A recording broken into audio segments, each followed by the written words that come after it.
The scripture reading is taken from the New International Version of the Bible, Matthew chapter 2, verses 7 through 12. Then Herod called the Magi secretly and found out from them the exact time the star had appeared. He sent them to Bethlehem and said, "Go and search carefully for the child. As soon as you find him, report to me so that I too may go and worship him." After they had heard the king, they went on their way, and the star they had seen when it rose went ahead of them until it stopped over the place where the child was. When they saw the star, they were overjoyed. On coming to the house, they saw the child with its mother Mary, and they bowed down and worshipped him. Then they opened their treasures and presented him with the gifts of gold, frankincense, and myrrh. And having been warned in a dream not to go back to Herod, they returned to their country by another route. And this concludes our scripture reading, Matthew chapter 2, verses 7 through 12. When I started thinking of this scripture, one of the things that came to my mind was my cat. Now, why my cat? Bandit. Bandit is an indoor-outdoor cat. He goes out at least once in the morning, once in the evening. And on a nice summer night, Bandit doesn't want to come home. He stays out late at night, and then I want to go to bed. So I found a way to call him. I open my heart, and I see the light coming out of my heart. And I feel the love coming out of my heart. And that little spark reaches my little Bandit, and then Bandit comes home, and I can go to bed. There are traditional stories about our scriptures, but that's not where I'm going, of course. When the baby boy Jesus was born, he radiated so much light that the Magi were drawn to him. The Magi are sometimes referred to as kings, and often as wise men. In the early Bible texts, they were actually astronomers. They knew how to follow the stars. But then as Christianity became more and more important, astronomy fell out of grace.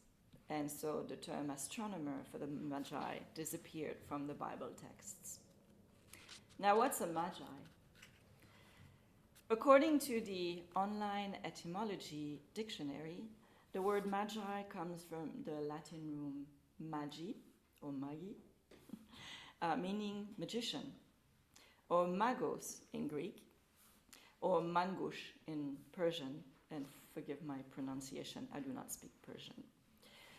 But they were powerful astrologers and skilled magicians. And historians also say that they were priests, and they were part of the Median tribe. So, as I said, they were also known as wise men. They were wise, they were sensitive to energy, they were sensitive to light.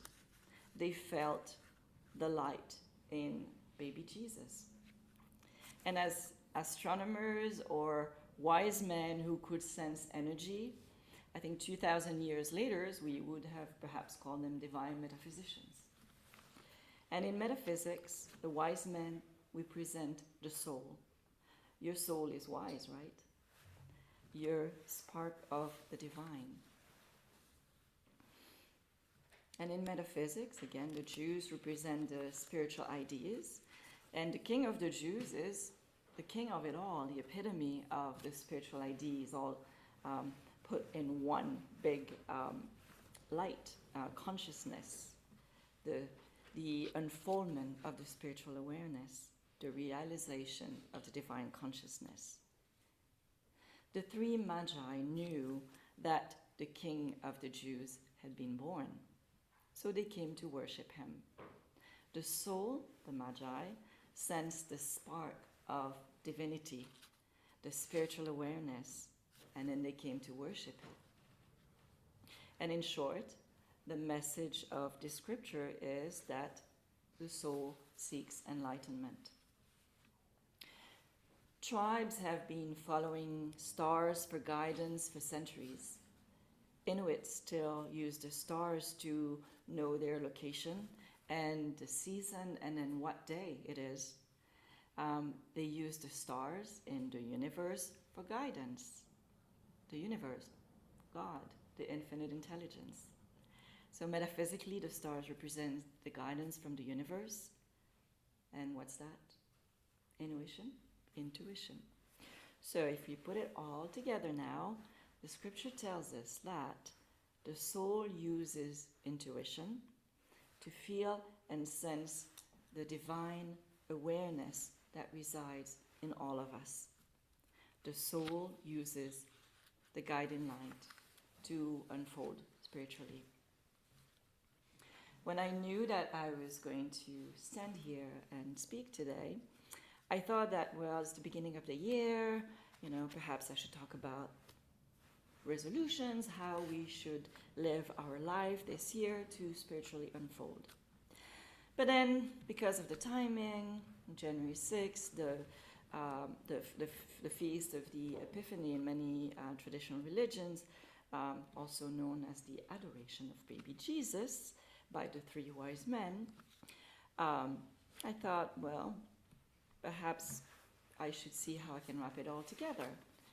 And actually, it all made sense. So the calendar sets this holiday at the beginning of the calendar year. What a better time to talk about, following your inner guidance and set your goals for spiritual unfoldment. Reaching God realization. That's a big goal. But in a way, that's the goal we all have deep inside. There are other goals. Many of us have big goals, and then we stray. We even stray from our little goals. So perhaps we can use baby steps to reach the bigger goal. And whatever our goal we set for ourselves, be it at the beginning of the year or just any time because we now have a new goal, we need to listen to the urging of our soul. We need to follow our inner star, our inner compass. About a year ago, I received a message that I should not live my life like it's a blank canvas. And it still resonates with me to this day because I was kind of pushing against it. At the time, I was feeling overwhelmed with responsibilities as a mother, head of household, responsible employee, and a minister. How can I do it all? Do I even have time to think about what goal to set? My goal is survival. But I knew deep inside that there was a lot of truth to it, that I should plan my life somehow. So this year, I'm not in that total overwhelmed feeling. I decided to set some goals for myself. I have a personal goal. I have a financial goal that is related to a professional goal. But most importantly, I have a spiritual goal. And the foundation of all these goals is to follow my inner guidance and then act upon what my soul urges me to do. I will use the tools that I have learned over the years to achieve my goals. And for me, the first step is to have or to remain committed to my meditation, a structured commitment to my meditation practice, so that I can be in better alignment with my sense feeling and with the light that resides deep inside of me. And I said structured meditation because I know that if I don't do it first thing in the morning, I'm going to push it. And then at the end of the day, I said, oops, I forgot to meditate. So structured commitment to my meditation. And to go back to the canvas, things always fall into place. It's kind of interesting. A couple of days ago, I was reading a line by Rev Michael Gadway. He's a spiritual leader, an author, and a minister ordained in the tradition of Kriya Yoga, talking about the canvas. He wrote that the world is the canvas, the mind is the brush and the paint, but God is the painter. It is through our mind that our soul expresses its divine guidance. So if we let the mind have its way, it's possibly going to filter everything out and say, no, you don't need to do that. But then when we charge up everything with the divine light that is within us, when we follow this guiding light, we can paint the proper picture on our life canvas. When we incarnated, we had a blueprint for our life. And whatever goal we have decided for this year, or we will decide for ourselves, these goals need to be in alignment with our blueprint, with our life blueprint. Otherwise, there's going to be many challenges and obstacles. And I'm not saying that, even if your goals are in alignment with the blueprint of your life, there's not going to be obstacles. Yeah, there's always going to be some challenges. But it's always important that our goal remain in alignment with life's purpose. Otherwise, the universe will keep knocking us off track. And sometimes the universe has a way of not being too gentle when it knocks us off track, when it wants to put us back on the path. And Reverend Brian Jones talked about this last week. How many of us sometimes have opened our mouth and said something that we should not have said, or done something that we should not have done? He was talking about how the brain sometimes, with age, we don't always filter things that we perhaps should filter.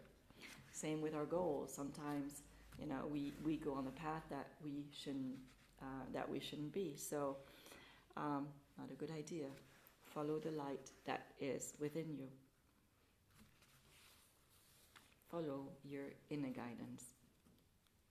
Now, you could say, oh, I'm not a psychic. I know many of you are. But you could say, I'm not a psychic. I don't know how to hear and feel the guidance. And, even for me, it's easier to hear or feel the guidance that others should follow than my own guidance, because my mind is there too, trying to filter everything out. But the guidance is always there. Whether we feel it or not, God is always with us. The sun and the stars always shine. They always shine. And sometimes we can't see it through the clouds, but they always are. Sometimes the thoughts in our minds block the guidance, but the guidance is there. So if you don't see it, and if you don't hear the guidance from Spirit, or from the Spirit within you, know that it's always there. And there are always ways to hear it and feel it. So many of us say, well, I can't meditate. There's too many thoughts in my mind, so I give up. And I could tell you, you must control your mind. You must control your mind.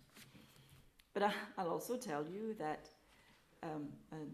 another way to do is to just acknowledge the thoughts that invade your mind. Acknowledge, accept, and then let them go. Just like any condition, you need to accept a condition before you can let it go. This is the foundation of psychospirituality. So, what's your goal?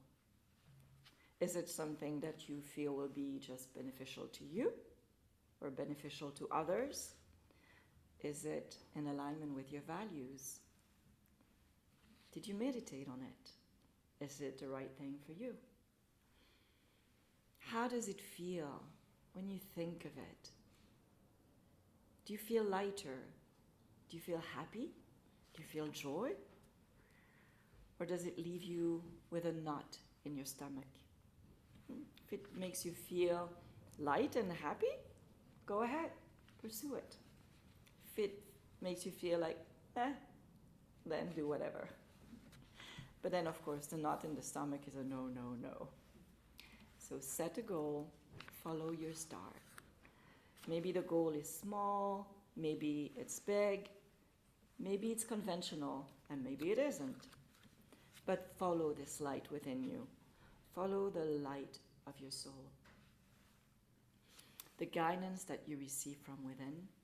And if you need to take a big leap of faith, go ahead. Follow your heart. Follow the light and the guidance that's in your heart, because the soul is not there. The soul is there in your heart center. Following your the soul will light up your heart center even more, and it will bring more joy into your life and into the lives of others. It will ignite your consciousness, and then it will have a ripple effect on consciousness of those around you. Those lives that you touch directly or indirectly. Just like the Magi who were drawn by baby Jesus, or how my cat is drawn by my light when I call him. When you're on the path that you're meant to be on, those people who need to be in your life will be drawn by your light and will come to you.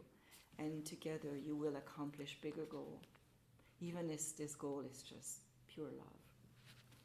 They will be drawn by your light, inspired by your actions. And then in turn, they will follow the inner guidance to set other goals that are in alignment with the blueprint of your life, of their lives, of their consciousness. As you follow your inner guidance, your life will have ripple effects on others. Sometimes in big ways, and sometimes in smaller ways. Follow your guidance and dare to be who and what you are meant to be. I'm going to leave you with a quote by Maya Angelou, and I think I also put in your bulletin.